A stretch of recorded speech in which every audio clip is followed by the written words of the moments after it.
Hello ladies and gentlemen, Willie here. Well, for about the first time since TBC has released, I did remember that outside was a thing and promptly did battle with the natural enemy of all gingers, the sun, hence the lobster complexion.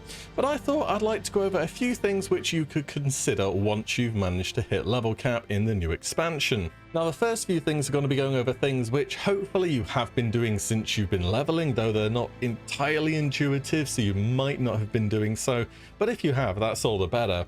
And that's considering a lot of your previous items from the expansion. Many of them come from very unexpected sources, including quite a few of them being random greens from quests which just so happen to have absolutely perfect stats for the particular spec that you're playing on them. As a general rule of thumb, and what I'd recommend if you aren't going in with Naxxramas gear, is if it has expertise or hit on it, that being for melee or spellcasters, hold on to the item. Just keep it, put it in your bank, save it for later, and then when you do get to a point where you realize, okay, I don't need this item, or I don't need it for my off spec or whatever it may be, then you can D it or vendor it. But I would hold on to pretty much anything that has those stats on for the time being. And the main reason you care about hitting expertise is just like Classic really, they have tremendous values until you hit the caps, just to make sure your attacks are actually landing. Speaking about putting things in your bank, have a bank alt. You should have had a bank alt for Classic, I hope you did, because there was an absolutely enormous amount of items you pick up while you're questing that it's just worth throwing over to another character and dealing with later, so you're not having to constantly process all these different things. If it's a thing,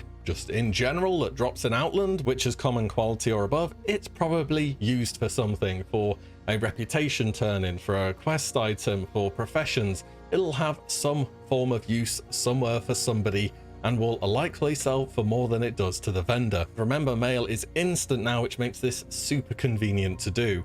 You don't even need to have a character which you've logged in for a bank. You can just make them on the character screen, put them to one side, start sending them stuff, and once you've logged in, it will appear in their mail. And when it comes to items you receive during your leveling and after you've hit level cap, it'll depend a little bit on the prices on your servers, but by and large, if they're items of the whale that just have spirit on, of the boar, by and large, you can just DE those or vendor them because nobody's really going to be looking at buying them.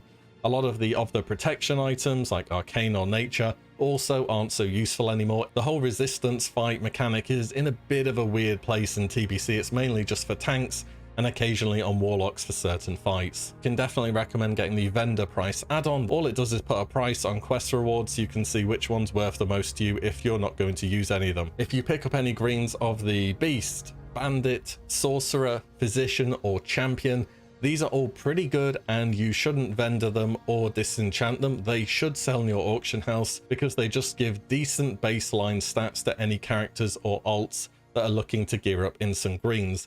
This especially goes from the green gear from about level 58 to 60, because that's when people will be kitting their alts out in BOEs before they even set foot in Outland to give their characters a little boost when they first start. In terms of other items, if it's a non-epic worth over 10 gold, probably just vendor it. Depends how much the large prismatic shards are on your server.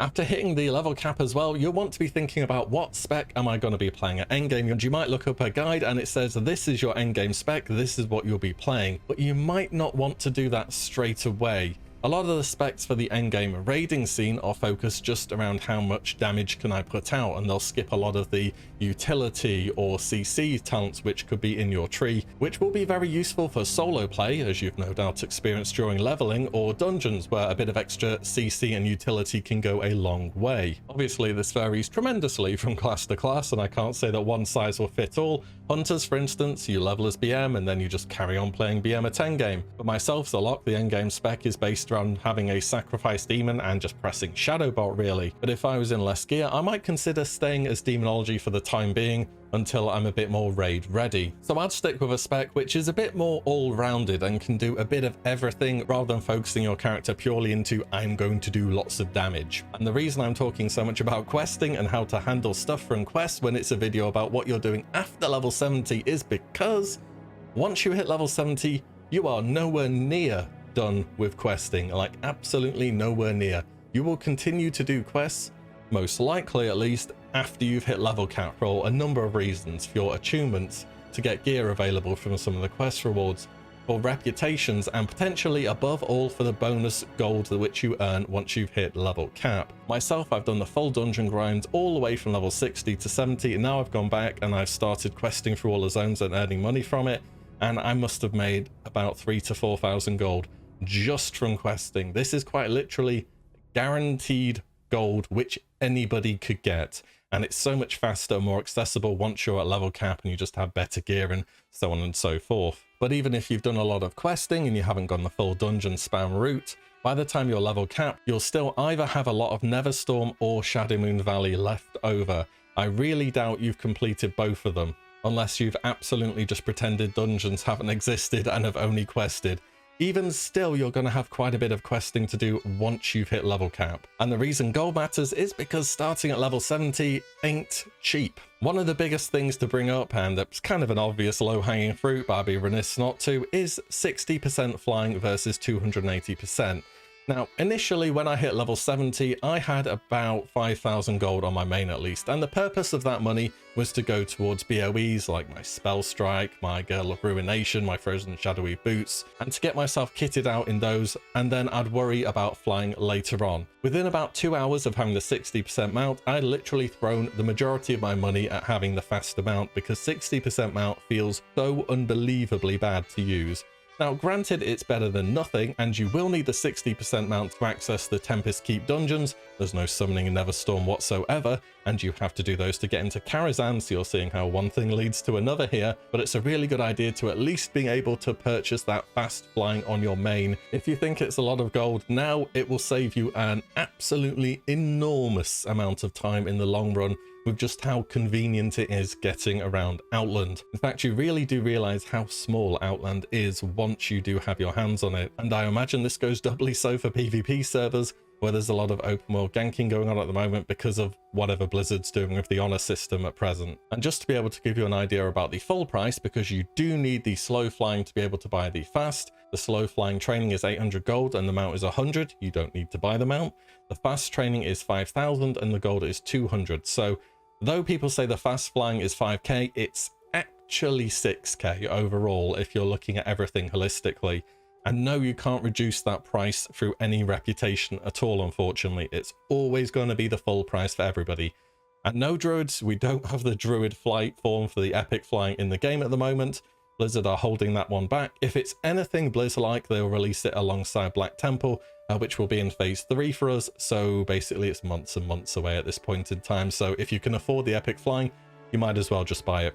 And yes, you do need to have trained the flying in order to start the epic flight form quest. So just do it really if you have the money. Of course, we have a lot of the other things which you'll be throwing money at once you've hit level cap, especially much of the BOE gear, which I mentioned before. The backbone of that is the primal elements that are available in TBC, your air, your fire, your mana, all of those. They drop from elementals all over the continent, as well as the cloth cooldowns. But let me tell you already that prices have started to tumble pretty quickly because a lot of people like me have an absolute army of alts to do this kind of thing. So by the time you're capped out, and if you're looking at that gear, it should be a lot more accessible, or you can just wait it out and do the cooldowns yourselves. Those are another way to do it. Moving on from gold though, reputations. You know I have to bring up reputations because they are a huge deal in the Burning Crusade, and they are really a centerpiece of everything that pushes your character forwards. Now, reputation requirements for things in due course will be lowered, but if it's anything, again, like TBC was, that won't happen for a very, very long time, so I wouldn't really plan your character around saying doing the heroics once the keys are honored, because that content is going to be really, really outdated by that point in time. But a huge amount of the content in BC is locked behind various steps which you'll need to overcome through reputations and through attunements. And I bet you've probably unwittingly already started a few attunements on your way to 70 because they're just kind of built into the world. Some reputations also give really powerful rewards at 70. Your Cenarian Expedition Druid Staff, your Hellfire Peninsula rep, which either gives a gun or a spellcaster sword, your Alder for your one-handed sword, and so on. And if you aren't sure which reputation gives you which exactly, I can definitely recommend getting the Atlas Salute add-on, so you can just really easily look through things when you're on flight paths or just doing other stuff. It's a really good addition to have. And if you haven't done it yet, I'm going to mention this a lot by the way, find a guild. MMOs are better with a guild.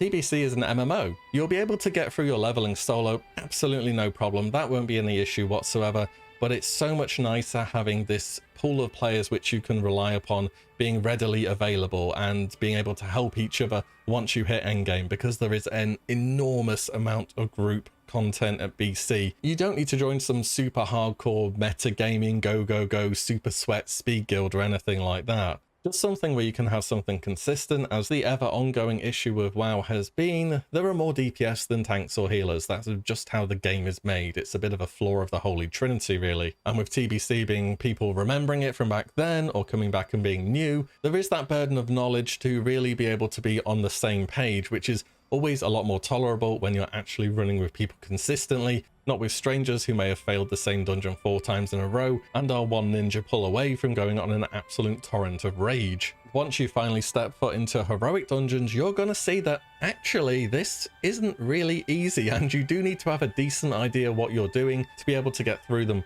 fairly smoothly. And that's without your tank getting literally evaporated, because sometimes you pull 2 elites in a heroic and you find out that each of them hit about as much as Gruul does, on steroids. Also, tanks are having to gear for mitigation and stuff early, and DPS just press DPS buttons when they're used to classic levels of threat generation when it's absolutely nowhere near that. So there are problems on both ends, but either way, it's just good to have a consistent group of people to play with. And I'm speaking as somebody who's been part of the pugging scene in WoW and trying to do everything solo for a long time in the past. It's not a good way to go about the game, even if you have all these real life commitments.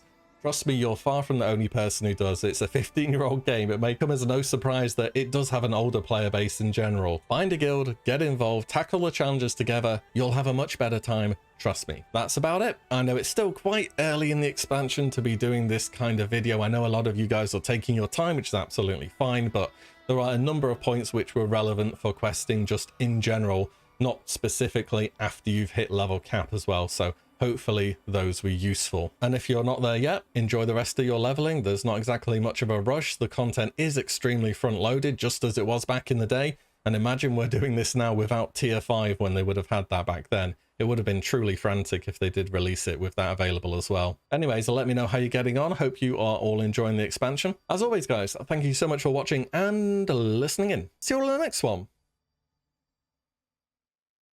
very soon.